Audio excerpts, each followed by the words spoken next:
Filho é superior aos anjos. Há muito tempo, Deus falou muitas vezes e de várias maneiras aos nossos antepassados por meio dos profetas.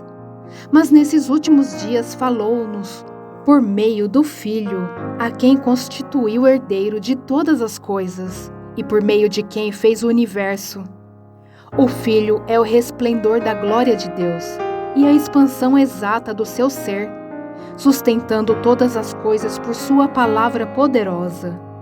Depois de ter realizado a purificação dos pecados, ele se assentou à direita da majestade nas alturas, tornando-se tão superior aos anjos quanto o nome que herdou é superior ao deles. Pois a qual dos anjos Deus alguma vez disse: Tu és meu filho, hoje te gerei? E outra vez: Eu serei seu pai e ele será meu filho? E ainda, quando Deus introduz o primogênito no mundo, diz: Todos os anjos de Deus o adorem. Quanto aos anjos, ele diz: Ele faz dos seus anjos ventos e dos seus servos clarões reluzentes. Mas a respeito do Filho diz: O teu trono, ó Deus, subsiste para todo sempre. Cetro de equidade é o cetro do teu reino. Amas a justiça e odeias a iniquidade. Por isso Deus, o teu Deus, escolheu-te dentre os teus companheiros, ungindo-te com óleo de alegria. E também diz: No princípio, Senhor, firmaste os fundamentos da terra, e os céus são obras das tuas mãos. Eles perecerão, mas tu permanecerás, envelhecerão como vestimentas. Tu os enrolarás como um manto, como roupas, e eles serão trocados.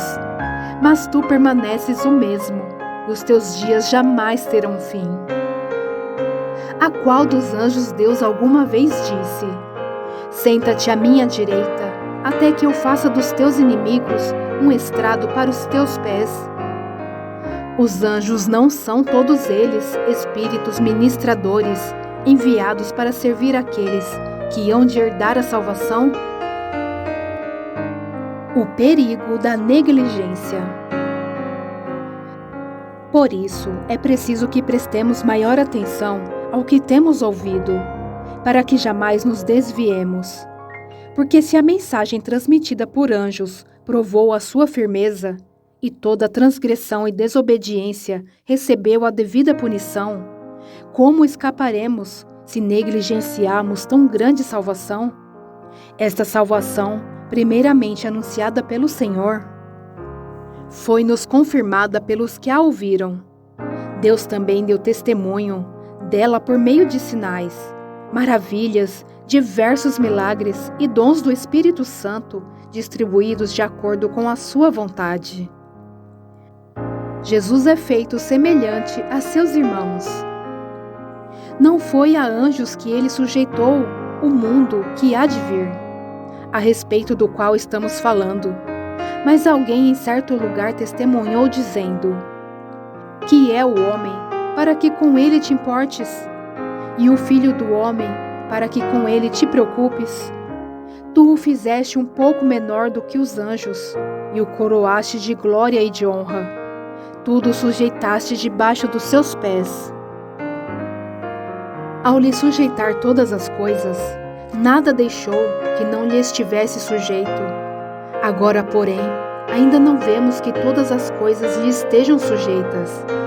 Vemos, todavia, aquele que por um pouco foi feito menor do que os anjos, Jesus, coroado de honra e de glória por ter sofrido a morte, para que pela graça de Deus, em favor de todos, experimentasse a morte.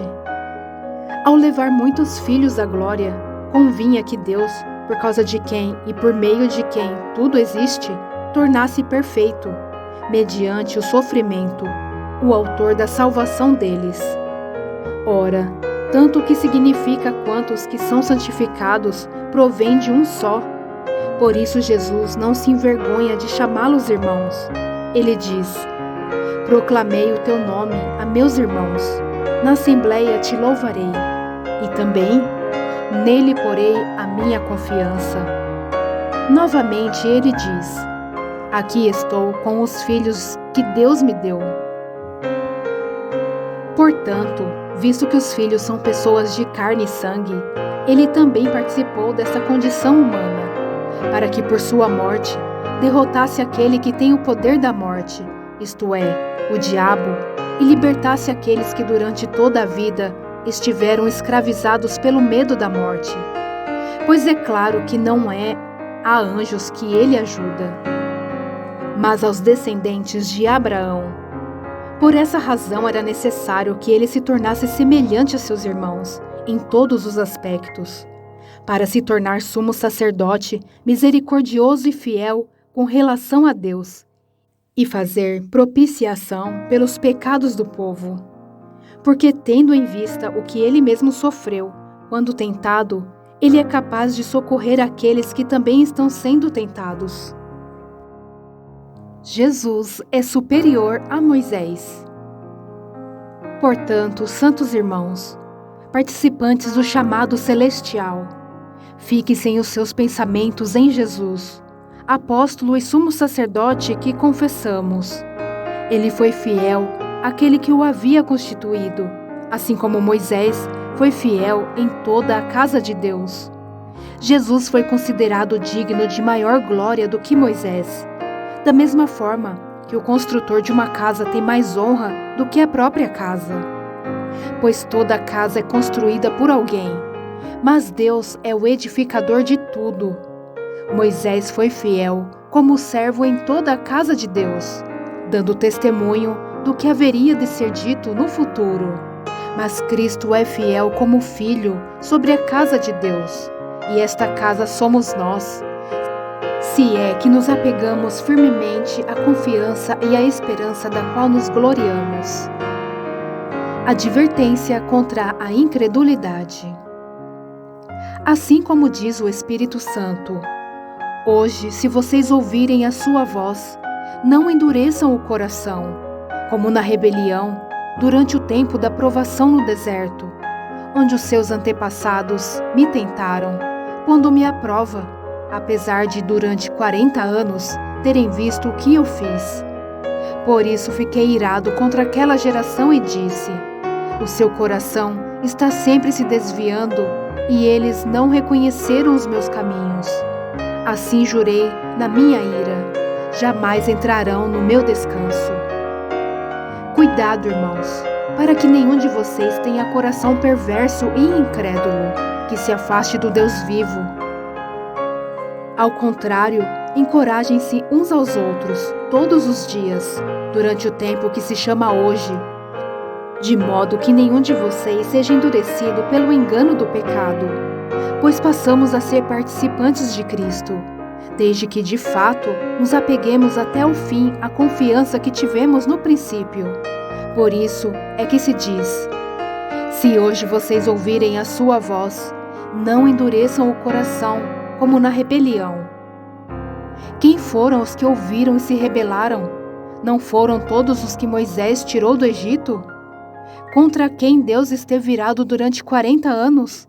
Não foi contra aqueles que pecaram, cujos corpos caíram no deserto? E a quem jurou que nunca haveriam de entrar no seu descanso? Não foi aqueles que foram desobedientes? Vemos assim que por causa da incredulidade não puderam entrar. Um descanso sabático para o povo de Deus. Visto que nos foi deixada a promessa de entrarmos no descanso de Deus, que nenhum de vocês pense que falhou, pois as boas novas foram pregadas também a nós, tanto quanto a eles, mas a mensagem que eles ouviram de nada lhes valeu, pois não foi acompanhada de fé por aqueles que a ouviram. Pois nós, os que cremos, é que entramos naquele descanso, conforme Deus disse: assim jurei na minha ira, jamais entrarão no meu descanso. Embora suas obras estivessem concluídas desde a criação do mundo. Pois em certo lugar ele falou sobre o sétimo dia, nestas palavras: no sétimo dia, Deus descansou de toda a obra que realizara. E de novo, na passagem citada há pouco diz: jamais entrarão no meu descanso. Portanto, resta entrarem alguns naquele descanso, e aqueles a quem anteriormente as boas novas foram pregadas não entraram, por causa da desobediência. Por isso Deus estabelece outra vez um determinado dia, chamado hoje, ao declarar muito tempo depois, por meio de Davi, de acordo com o que fora dito antes: se hoje vocês ouvirem a sua voz, não endureçam o coração. Porque se Josué lhes tivesse dado descanso, Deus não teria falado posteriormente a respeito de outro dia. Assim, ainda resta um descanso sabático para o povo de Deus, pois todo aquele que entra no descanso de Deus também descansa das suas obras, como Deus descansou das suas. Portanto, esforcemo-nos por entrar neste descanso, para que ninguém venha a cair, seguindo aquele exemplo de desobediência. Pois a palavra de Deus é viva e eficaz, e mais afiada que qualquer espada de 2 gumes. Ela penetra até o ponto de dividir alma e espírito, juntas e medulas, e julga os pensamentos e intenções do coração. Nada em toda a criação está oculto aos olhos de Deus. Tudo está descoberto e exposto diante dos olhos daquele a quem havemos de prestar contas. Jesus, o grande sumo sacerdote. Portanto, visto que temos um grande sumo sacerdote que adentrou os céus, Jesus, o Filho de Deus, apeguemo-nos com toda a firmeza à fé que professamos. Pois não temos um sumo sacerdote que não possa compadecer-se das nossas fraquezas, mas sim alguém que, como nós, passou por todo tipo de tentação, porém sem pecado. Assim, aproximemo-nos do trono da graça com toda a confiança, a fim de recebermos misericórdia e encontrarmos graça que nos ajude no momento da necessidade. Todo sumo sacerdote é escolhido dentre os homens e designado para representá-los em questões relacionadas a Deus e apresentar ofertas e sacrifícios pelos pecados. Ele é capaz de se compadecer dos que não têm conhecimento e se desviam, visto que ele próprio está sujeito à fraqueza. Por isso ele precisa oferecer sacrifícios por seus próprios pecados, bem como pelos pecados do povo. Ninguém toma esta honra para si mesmo, mas deve ser chamado por Deus, como de fato o foi Arão. Da mesma forma, Cristo não tomou para si a glória de se tornar sumo sacerdote, mas Deus lhe disse: Tu és meu filho, e hoje te gerei. E diz noutro lugar: Tu és sacerdote para sempre, segundo a ordem de Melquisedeque. Durante os seus dias de vida na terra, Jesus ofereceu orações e súplicas, em alta voz e com lágrimas, àquele que o podia salvar da morte, sendo ouvido por causa da sua reverente submissão. Embora sendo filho, ele aprendeu a obedecer por meio daquilo que sofreu, e uma vez aperfeiçoado, tornou-se a fonte da salvação eterna para todos os que lhe obedecem, sendo designado por Deus sumo sacerdote, segundo a ordem de Melquisedeque. Advertência contra a apostasia. Quanto a isso, temos muito que dizer, coisas difíceis de explicar, porque vocês se tornaram lentos para aprender. Embora a esta altura já devessem ser mestres, vocês precisam de alguém que lhes ensine novamente os princípios elementares da palavra de Deus. Estão precisando de leite e não de alimento sólido. Quem se alimenta de leite ainda é criança e não tem experiência no ensino da justiça. Mas o alimento sólido é para os adultos, os quais, pelo exercício constante, tornam-se aptos para discernir tanto o bem quanto o mal. Portanto, deixemos os ensinos elementares a respeito de Cristo e avancemos para a maturidade, sem lançar novamente o fundamento do arrependimento de atos que conduzem à morte, da fé em Deus, da instrução a respeito de batismos, da imposição de mãos, da ressurreição dos mortos e do juízo eterno. Assim faremos, se Deus o permitir. Ora, para aqueles que uma vez foram iluminados, provaram o dom celestial, tornaram-se participantes do Espírito Santo, experimentaram a bondade da palavra de Deus e os poderes da era que há de vir. E caíram, é impossível que sejam reconduzidos ao arrependimento, pois para si mesmos estão crucificando de novo o Filho de Deus, sujeitando-o à desonra pública. Pois a terra que absorve a chuva que cai frequentemente e dá colheita proveitosa àqueles que a cultivam, recebe a bênção de Deus. Mas a terra que produz espinhos e ervas daninhas é inútil e logo será amaldiçoada. Seu fim é ser queimada. Amados, mesmo falando dessa forma, estamos convictos de coisas melhores em relação a vocês, coisas próprias da salvação. Deus não é injusto, Ele não se esquecerá do trabalho de vocês e do amor que demonstraram por Ele, pois ajudaram os santos e continuam a ajudá-los.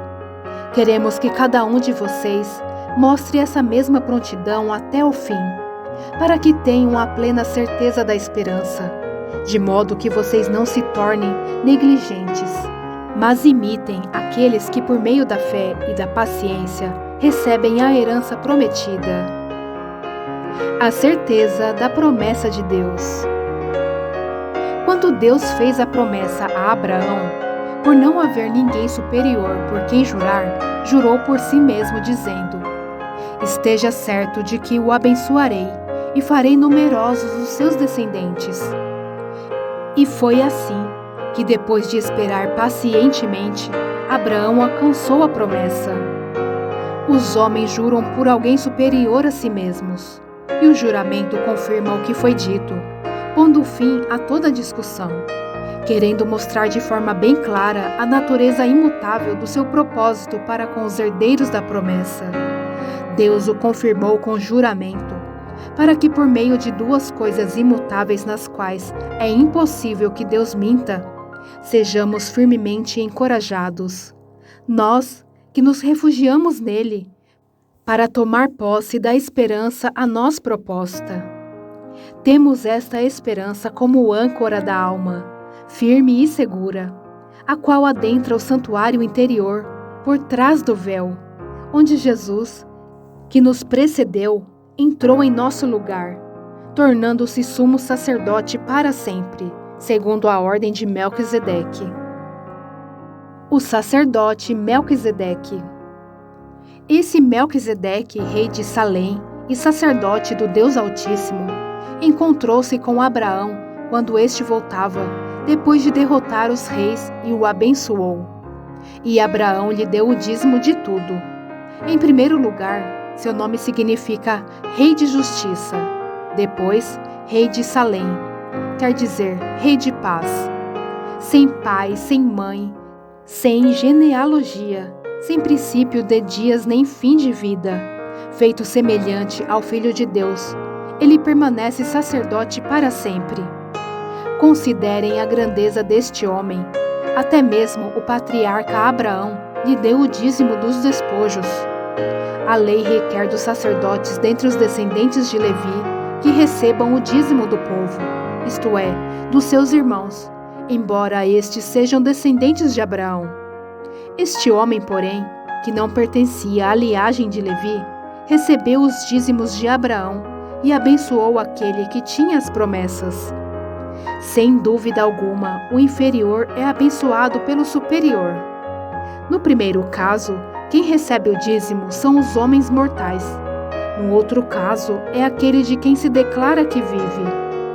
Pode-se até dizer que Levi, que recebe os dízimos, entregou-os por meio de Abraão, pois quando Melquisedeque se encontrou com Abraão, Levi ainda não havia sido gerado. Jesus é semelhante a Melquisedeque. Se fosse possível alcançar a perfeição por meio do sacerdócio levítico, visto que em sua vigência o povo recebeu a lei, por que haveria ainda necessidade de se levantar outro sacerdote, segundo a ordem de Melquisedeque, e não de Arão. Certo é que quando há mudança de sacerdócio, é necessário que haja mudança de lei. Ora, aquele de quem se dizem estas coisas pertencia a outra tribo, da qual ninguém jamais havia servido diante do altar. Pois é bem conhecido que o nosso Senhor descende de Judá, tribo da qual Moisés nada fala quanto ao sacerdócio. O que acabamos de dizer fica ainda mais claro quando aparece outro sacerdote semelhante a Melquisedeque, alguém que se tornou sacerdote não por regras relativas à linhagem, mas segundo o poder de uma vida indestrutível. Porquanto sobre ele é afirmado: Tu és sacerdote para sempre, segundo a ordem de Melquisedeque. A ordenança anterior é revogada, porque era fraca e inútil, pois a lei não havia aperfeiçoado coisa alguma, sendo introduzida uma esperança superior, pela qual nos aproximamos de Deus. E isso não aconteceu sem juramento. Outros se tornaram sacerdotes sem qualquer juramento, mas ele se tornou sacerdote com juramento quando Deus lhe disse: O Senhor jurou, e não se arrependerá. Tu és sacerdote para sempre. Jesus tornou-se, por isso mesmo, a garantia de uma aliança superior. Ora, daqueles sacerdotes tem havido muitos, porque a morte os impede de continuar em seu ofício. Mas visto que vive para sempre, Jesus tem um sacerdócio permanente. Portanto, ele é capaz de salvar definitivamente aqueles que por meio dele aproximam-se de Deus, pois vive sempre para interceder por eles. É de um sumo sacerdote como este que precisávamos, santo, inculpável, puro, separado dos pecadores, exaltado acima dos céus. Ao contrário dos outros sumos sacerdotes, ele não tem necessidade de oferecer sacrifícios dia após dia, primeiro por seus próprios pecados e depois pelos pecados do povo. Ele o fez uma vez por todas, quando a si mesmo se ofereceu. Pois a lei constitui sumos sacerdotes a homens que têm fraquezas, mas o juramento, que veio depois da lei, constituiu o Filho perfeito para sempre. O sumo sacerdote de uma nova aliança. O mais importante do que estamos tratando é que temos um sumo sacerdote como esse, a qual se assentou à direita do trono da majestade nos céus, e serve no santuário, no verdadeiro tabernáculo que o Senhor erigiu, e não o homem. Todo sumo sacerdote é constituído para apresentar ofertas e sacrifícios, e por isso era necessário que também este tivesse algo a oferecer. Se ele estivesse na terra, nem seria sumo sacerdote, visto que já existem aqueles que apresentam as ofertas prescritas na lei. Eles servem num santuário que é cópia e sombra daquele que está nos céus, já que Moisés foi avisado quando estava para construir o tabernáculo. Tenha o cuidado de fazer tudo segundo o modelo que lhe foi mostrado no monte. Agora, porém, o ministério que Jesus recebeu é superior ao deles, assim como também a aliança da qual ele é mediador é superior à antiga, sendo baseada em promessas superiores. Pois se aquela primeira aliança fosse perfeita, não seria necessário procurar lugar para outra. Deus, porém, achou o povo em falta e disse: Estão chegando os dias, declara o Senhor, quando farei uma nova aliança com a comunidade de Israel e com a comunidade de Judá. Não será como a aliança que fiz com seus antepassados, quando os tomei pela mão para tirá-los do Egito. Visto que eles não permaneceram fiéis à minha aliança, eu me afastei deles, diz o Senhor. Esta é a aliança que farei com a comunidade de Israel.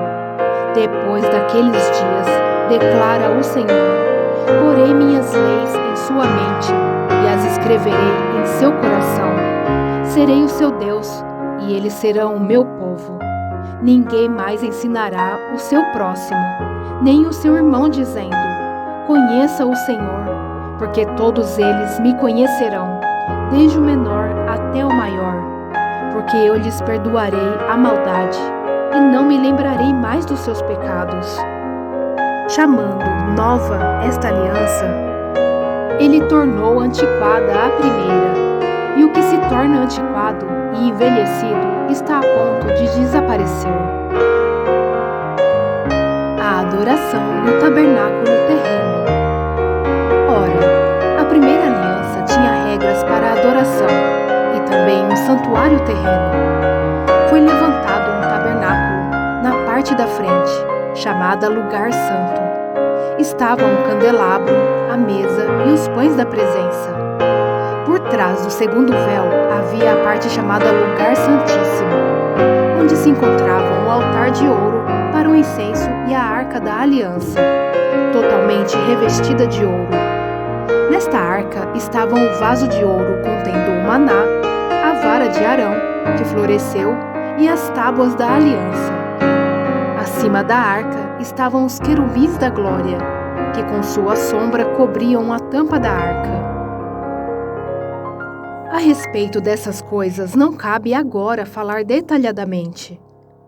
Estando tudo assim preparado, os sacerdotes entravam regularmente no lugar santo do tabernáculo para exercer o seu ministério. No entanto, somente o sumo sacerdote entrava no lugar santíssimo, apenas uma vez por ano, e nunca sem apresentar o sangue do sacrifício, que ele oferecia por si mesmo e pelos pecados que o povo havia cometido por ignorância. Dessa forma, o Espírito Santo estava mostrando que ainda não havia sido manifestado o caminho para o lugar santíssimo, enquanto permanecia o primeiro tabernáculo. Isso é uma ilustração para os nossos dias, indicando que as ofertas e os sacrifícios oferecidos não podiam dar ao adorador uma consciência perfeitamente limpa. Eram apenas prescrições que tratavam de comida e bebida e de várias cerimônias de purificação com água.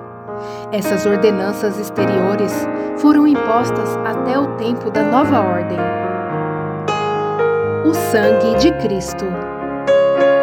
Quando Cristo veio como sumo sacerdote dos benefícios agora presentes, ele adentrou o maior e mais perfeito tabernáculo, não feito pelo homem, isto é, não pertencente a esta criação, não por meio de sangue de bodes e novilhos, mas pelo seu próprio sangue.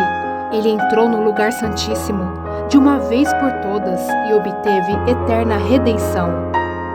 Ora, se o sangue de bodes e touros e as cinzas de uma novilha espalhadas sobre os que estavam cerimonialmente impuros os santificam, de forma que se tornam exteriormente puros, quanto mais o sangue de Cristo, que pelo Espírito Eterno se ofereceu de forma imaculada a Deus, purificará a nossa consciência de atos que levam à morte, para que sirvamos ao Deus vivo.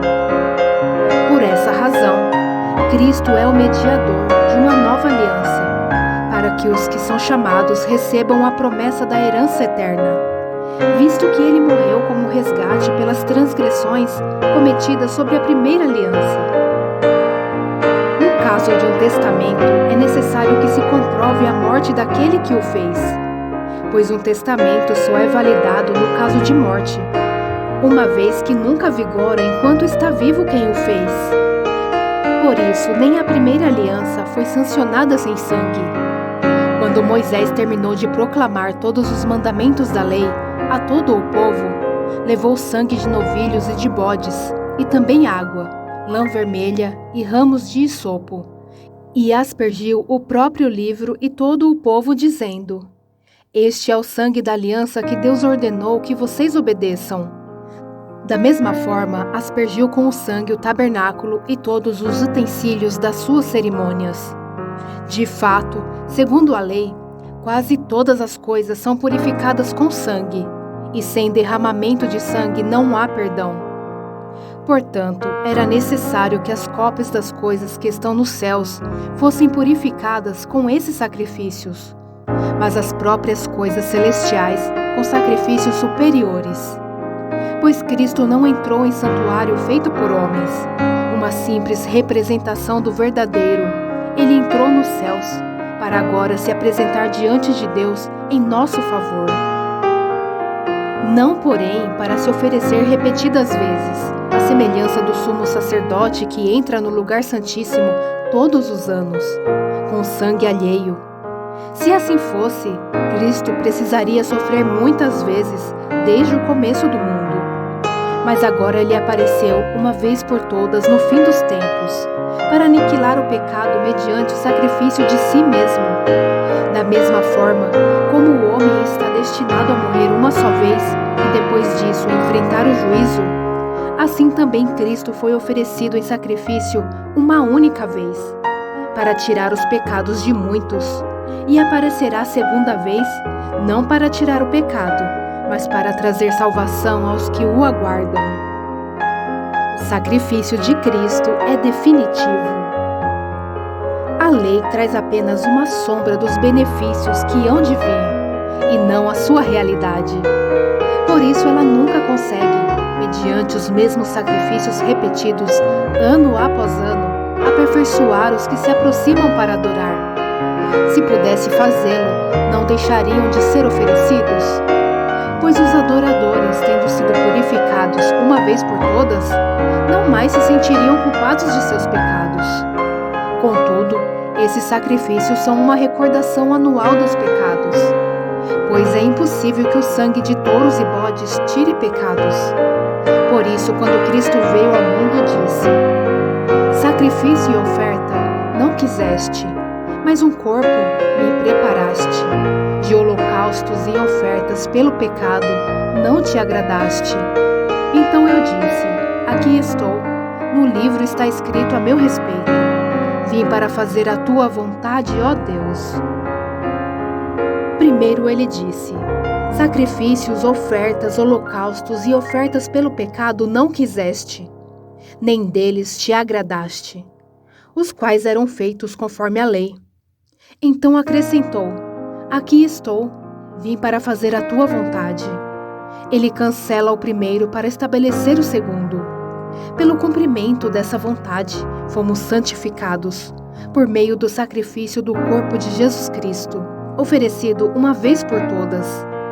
Dia após dia, todo sacerdote apresenta-se e exerce os seus deveres religiosos.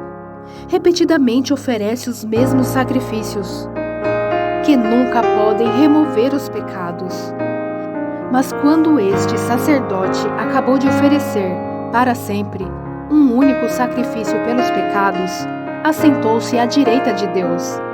Daí em diante, ele está esperando até que os seus inimigos sejam colocados como estrado dos seus pés, porque por meio de um único sacrifício, ele aperfeiçoou para sempre os que estão sendo santificados. O Espírito Santo também nos testifica a este respeito. Primeiro ele diz: esta é a aliança que farei com eles. Depois daqueles dias, diz o Senhor, porei as minhas leis em seu coração e as escreverei em sua mente. E acrescenta: dos seus pecados e iniquidades não me lembrarei mais. Onde esses pecados foram perdoados, não há mais necessidade de sacrifício por eles. Um apelo à perseverança. Portanto, irmãos, temos plena confiança para entrar no lugar santíssimo pelo sangue de Jesus, por um novo e vivo caminho que ele nos abriu por meio do véu, isto é, do seu corpo. Temos, pois, um grande sacerdote sobre a casa de Deus. Sendo assim, aproximemo-nos de Deus com um coração sincero e com plena convicção de fé, tendo os corações aspergidos para nos purificar de uma consciência culpada e tendo os nossos corpos lavados com água pura. Apeguemo-nos com firmeza à esperança que professamos, pois aquele que prometeu é fiel. E consideremos uns aos outros para nos incentivarmos ao amor e às boas obras. Não deixemos de reunir-nos como igreja, segundo o costume de alguns, mas procuremos encorajar-nos uns aos outros, ainda mais quando vocês veem que se aproxima o dia. Se continuarmos a pecar deliberadamente, Depois que recebemos o conhecimento da verdade, já não resta sacrifício pelos pecados, mas tão somente uma terrível expectativa de juízo e de fogo intenso que consumirá os inimigos de Deus. Quem rejeita a lei de Moisés morria sem misericórdia, pelo depoimento de 2 ou 3 testemunhas. Quão mais severo castigo julgam vocês, merece aquele que pisou aos pés o Filho de Deus, profanou o sangue da aliança pelo qual ele foi santificado, e insultou o Espírito da graça. Pois conhecemos aquele que disse: a mim pertence a vingança, eu retribuirei. E outra vez, o Senhor julgará o seu povo. Terrível coisa é cair nas mãos do Deus vivo. Lembrem-se dos primeiros dias, depois que vocês foram iluminados, quando suportaram muita luta e muito sofrimento. Algumas vezes vocês foram expostos a insultos e tribulações. Em outras ocasiões, fizeram-se solidários com os que assim foram tratados. Vocês se compadeceram dos que estavam na prisão e aceitaram alegremente o confisco de seus próprios bens, pois sabiam que possuíam bens superiores e permanentes. Por isso, não abram mão da confiança que vocês têm. Ela será ricamente recompensada.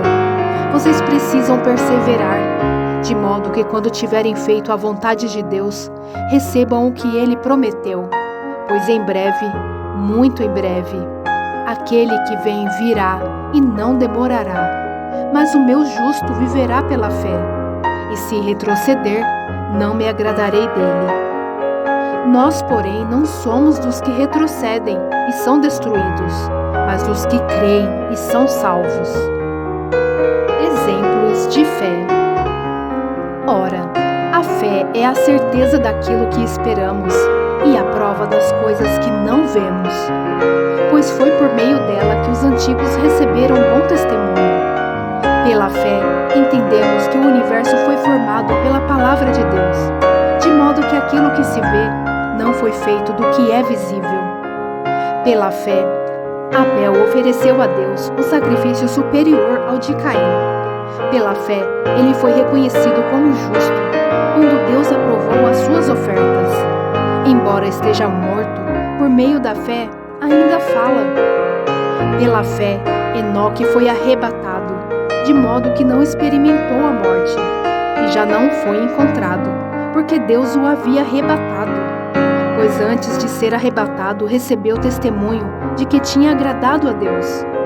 Sem fé, é impossível agradar a Deus, pois quem dele se aproxima precisa crer que ele existe e que recompensa aqueles que o buscam. Pela fé, Noé, quando avisado a respeito de coisas que ainda não se viam, movido por santo temor, construiu uma arca para salvar sua família.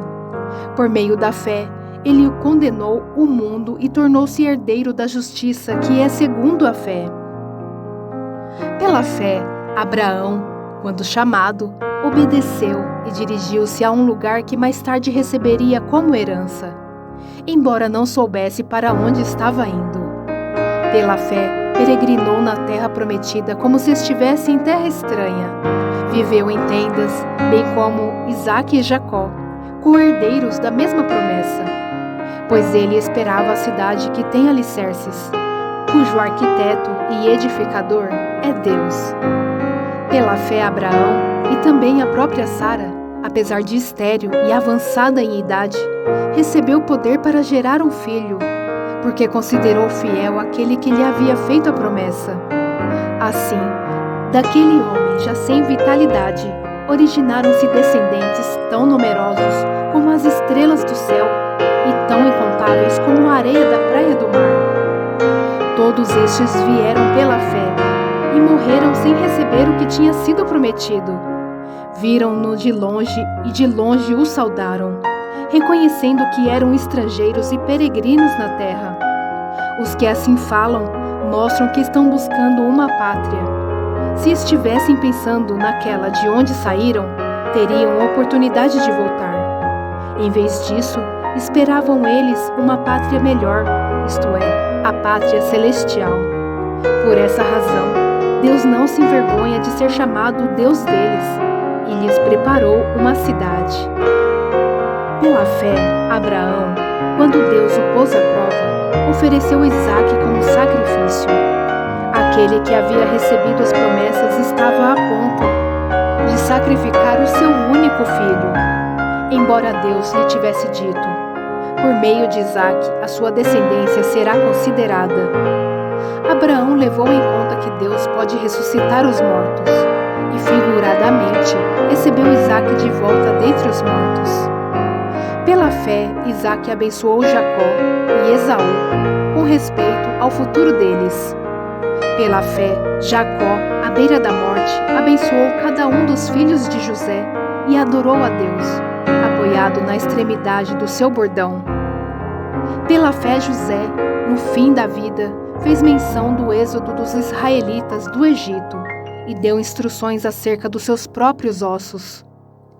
Pela fé, Moisés, recém-nascido, foi escondido durante 3 meses por seus pais, pois estes viram que ele não era uma criança comum e não temeram o decreto do rei. Pela fé, Moisés, já adulto, recusou ser chamado filho da filha de Faraó, preferindo ser maltratado com o povo de Deus a desfrutar os prazeres do pecado durante algum tempo.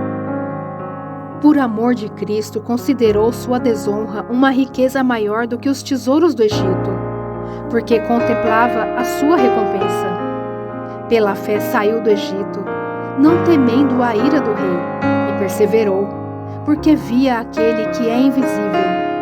Pela fé, celebrou a Páscoa e fez a aspersão do sangue, para que o destruidor não tocasse nos filhos mais velhos dos israelitas. Pela fé, o povo atravessou o Mar Vermelho, como em terra seca, mas quando os egípcios tentaram fazê-lo, morreram afogados. Pela fé caíram os muros de Jericó, depois de serem rodeados durante 7 dias. Pela fé, a prostituta Raabe, por ter acolhido os espiões, não foi morta com os que haviam sido desobedientes. Que mais direi?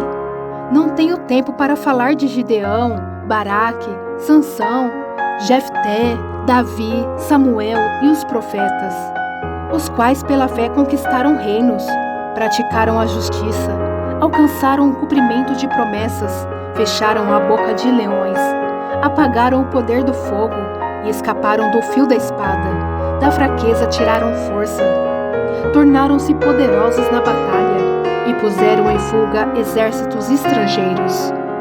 Houve mulheres que pela ressurreição tiveram de volta os seus mortos. Uns foram torturados e recusaram ser libertados, para poderem alcançar uma ressurreição superior. Outros enfrentaram zombaria e açoites.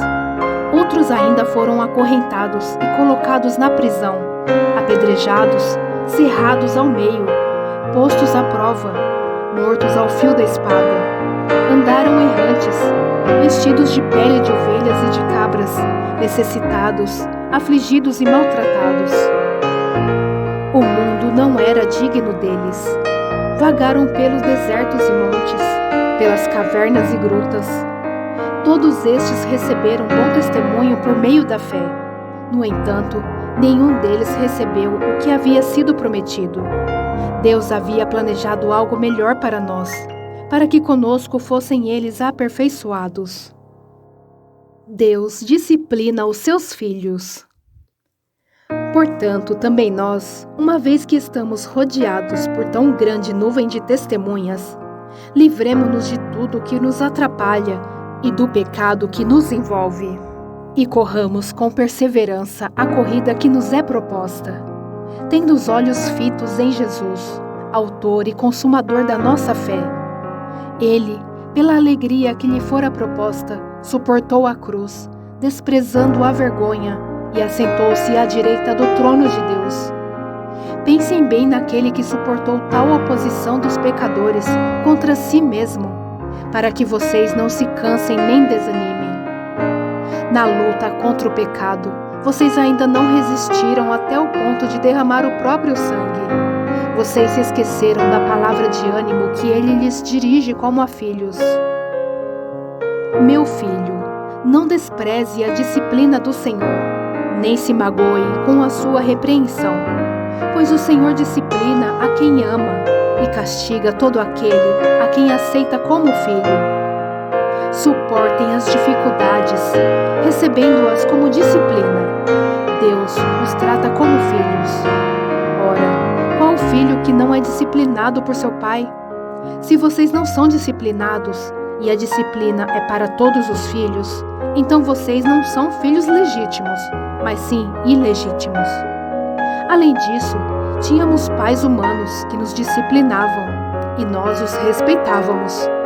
Quanto mais devemos submeter-nos ao Pai dos Espíritos, para assim vivermos. Nossos pais nos disciplinavam por curto período, segundo lhes parecia melhor. Mas Deus nos disciplina para o nosso bem, para que participemos da sua santidade. Nenhuma disciplina parece ser motivo de alegria no momento, mas sim de tristeza. Mais tarde, porém, produz fruto de justiça e paz para aqueles que por ela foram exercitados. Portanto, fortaleçam as mãos enfraquecidas e os joelhos vacilantes. Façam caminhos retos para seus pés, para que o manco não se desvie, antes seja curado. Advertência contra a rejeição de Deus. Esforcem-se para viver em paz com todos e para serem santos. Sem santidade ninguém verá o Senhor. Cuidem que ninguém se exclua da graça de Deus, que nenhuma raiz de amargura brote e cause perturbação, contaminando muitos, que não haja nenhum imoral ou profano. Como Esaú, que por uma única refeição vendeu seus direitos de herança como o filho mais velho. Como vocês sabem, posteriormente, quando quis herdar a bênção, fui rejeitado, e não teve como alterar a sua decisão, embora buscasse a bênção com lágrimas. Vocês não chegaram ao monte que se podia tocar, e que estava em chamas, nem às trevas, à escuridão, nem à tempestade, ao soar da trombeta e ao som de palavras tais, que os ouvintes rogaram que nada mais lhe fosse dito, pois não podiam suportar o que lhe estava sendo ordenado. Até um animal, se tocar no monte, deve ser apedrejado. O espetáculo era tão terrível que até Moisés disse: "Estou apavorado e trêmulo." Mas vocês chegaram ao Monte Sião, a Jerusalém celestial, a cidade do Deus vivo. Chegaram aos milhares de anjos, em alegre reunião, a igreja dos primogênitos, cujos nomes estão escritos no céu. Vocês chegaram a Deus, juiz de todos os homens, aos espíritos dos justos aperfeiçoados, a Jesus, mediador de uma nova aliança, e ao sangue aspergido, que fala melhor do que o sangue de Abel. Cuidado, não rejeitem aquele que fala. Se os que se recusam a ouvir aquele que os advertia na terra não escaparam, quanto mais nós, se nos desviarmos daquele que nos adverte dos céus? Aquele cuja voz outrora abalou a terra, agora promete: ainda de uma vez abalarei, não apenas a terra, mas também o céu. As palavras, ainda uma vez, indicam a remoção do que pode ser abalado, isto é, coisas criadas, de forma que permaneça o que não pode ser abalado. Portanto, já que estamos recebendo um reino inabalável, sejamos agradecidos e assim adoremos a Deus de modo aceitável, com reverência e temor, pois o nosso Deus é fogo consumidor.